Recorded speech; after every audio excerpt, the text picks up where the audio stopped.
देखिए सिलीगुड़ी कैसे स्विट्ज़रलैंड बन रहा है। सॉरी, गंदा स्विट्ज़रलैंड।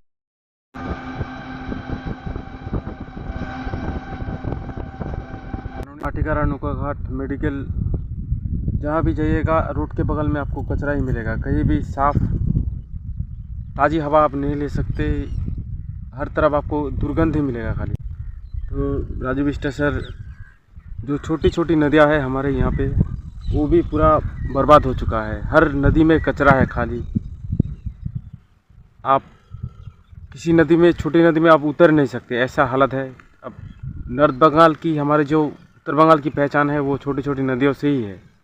मुख्यमंत्री श्री शुभेंदु স্যারকে আমি অনুরোধ করব, প্লিজ শিলিগুড়িতে একটু দেখেন।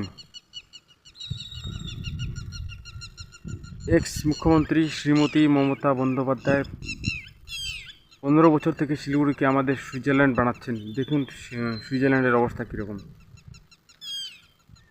পুরো হাই রোডে দিয়ে গন্ধ বাড়াচ্ছে, কোনো দাঁড়ায় থাকা যাচ্ছে না, এরকম দুর্গন্ধ। এরকম সুইজারল্যান্ড আমরা চাইনি, আমরা পরিষ্কার শিলিগুড়ি চাই।